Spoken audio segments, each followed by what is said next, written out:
एक बहुत ही बड़ा बिजनेसमैन था। वह एक गांव आया जमीन खरीदने के लिए ताकि वह इस गांव में अपना बिजनेस शुरू कर सके। गांव के रास्ते बहुत ही खराब थे। जहां पर उसने खुद रहने के लिए जगह ली थी, वहां पर गाड़ी आ ही नहीं पा रही थी। उस गांव में बहुत ही ज़्यादा बारिश हुई थी, जिस कारण बहुत ही पानी और कादो थे। वह अपनी गाड़ी से नीचे उतरा और इधर उधर देखने लगा। उसे एक भीख मांगता हुआ जवान आदमी दिखाई दिया। उस बिजनेसमैन ने उस आदमी को आवाज देकर कहा, मेरे घर पर इस सामान को पहुंचाने के कितने पैसे लोगे? वह भिखारी समझ गया कि यह इस गांव नया नया आया है। वहां तक पहुंचाने के 1000 लूंगा, लेकिन मेरी एक शर्त और भी है। जब मैं रास्ते में सामान लेकर चलूं, या तो आप मेरी बात सुनना या आप अपनी बात सुनाना।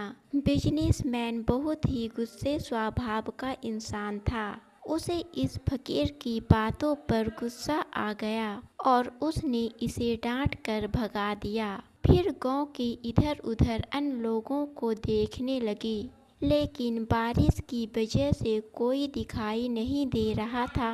अंत में मजबूर होकर उस बिजनेसमैन ने उस ही फकीर को बुलाया। वह फकीर बिजनेसमैन के पास आया।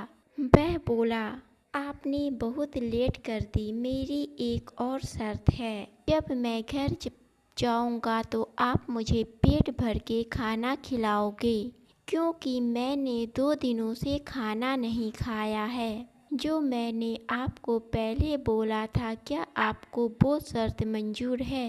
बिजनेसमैन बोला, मुझे तेरी हर शर्त मंजूर है। मुझे मेरे घर पहुंचा दे। बिजनेसमैन का मकान लगभग 300 किलोमीटर की दूरी पर था।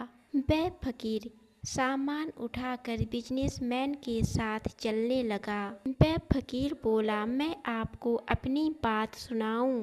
फकीर की बात सुनकर बिजनेसमैन को गुस्सा आ गया। वह कहने लगा, अबे तू क्या सुनाएगा?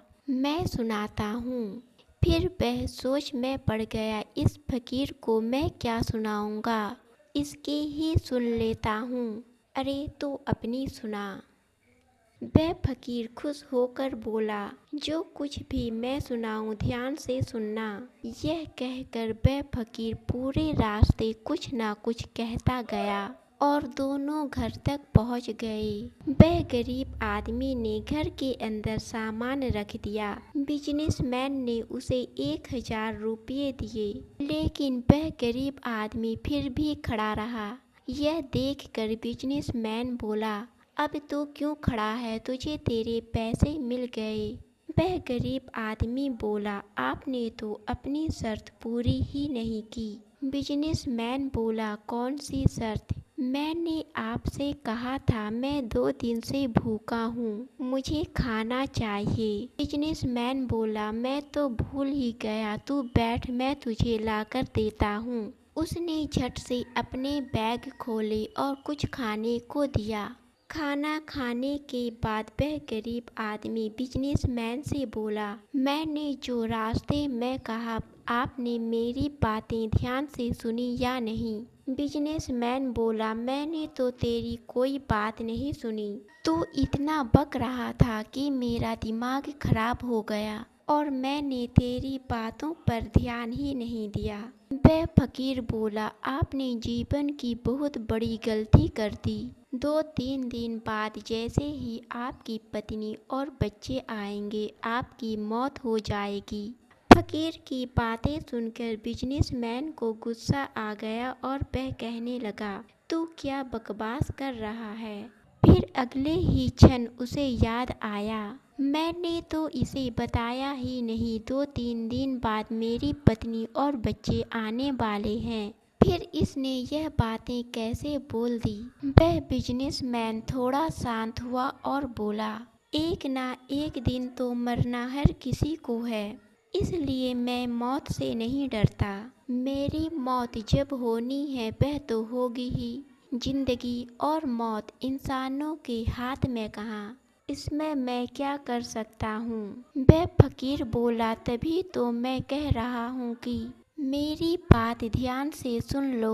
बिजनेसमैन बोला, अच्छा सुना, मैं तेरी बात ध्यान से सुनूंगा।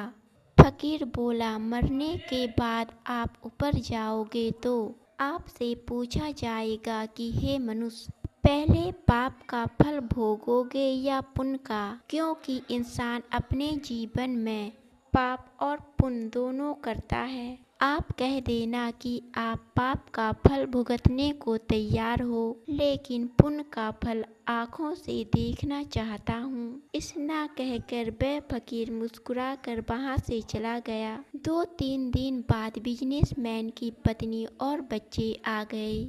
अपनी पत्नी और बच्चे को देखकर वह बिजनेसमैन बहुत ही खुश था। अपनी बीबी से कहने लगा, आज तो काफ़ी रात हो गई है, अगले सुबह मैं तुम लोगों को गांव की ज़मीन दिखाने ले जाऊंगा जो मैंने खरीदी है। बहुत सारी बातें करने के बाद बिजनेसमैन और उसकी पत्नी सो जाते हैं। अगले सुबह उठकर नहा धोकर नाश्ता करके गांव की ज़मीन देखने के लिए निकलते हैं। बारिश और कादो के कारण वह बिजनेसमैन गिर जाता है। छोटा गांव होने के कारण वहां कोई अच्छा अस्पताल न था और बिजनेसमैन की मृत्यु हो गई। बिजनेसमैन आसमान पर पहुंचा तो उससे सवाल पूछा गया, पहले पाप का फल भुगतना है या पुण्य का। बिजनेसमैन बोला, पाप का फल भुगतने को तैयार हूँ, लेकिन जो भी जीवन में मैंने पुण्य किया है उसका फल मैं अपनी आँखों से देखना चाहता हूँ। आवाज़ आई, यहाँ ऐसी कोई व्यवस्था नहीं है, यहाँ तो सिर्फ 2 के फल भुगते जाते हैं।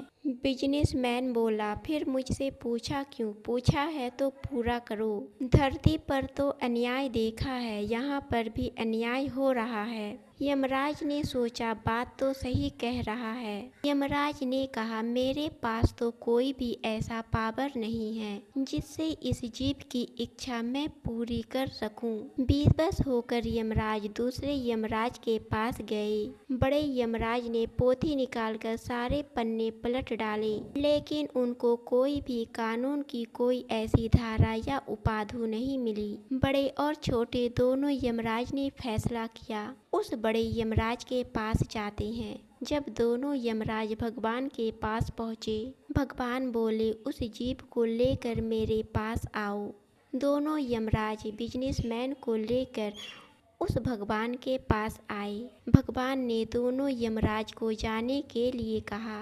भगवान बिजनेसमैन से बोले, अब बोलो, तुम क्या कहना चाहते हो?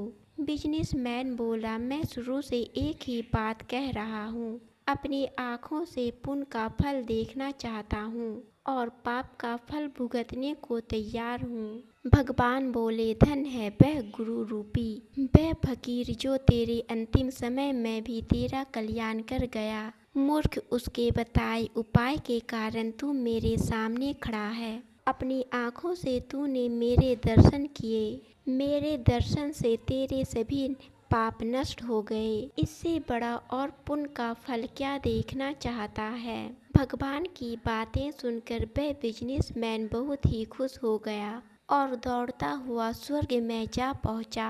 उसने स्वर्ग में जो मांगा, जो चाहा, सब मिल रहा था। उसे अब दुनिया से ज़्यादा स्वर्ग पसंद आने लगा। दोस्तों, आपको कहानी पसंद आई तो चैनल को सब्सक्राइब और वीडियो को लाइक ज़रूर करें।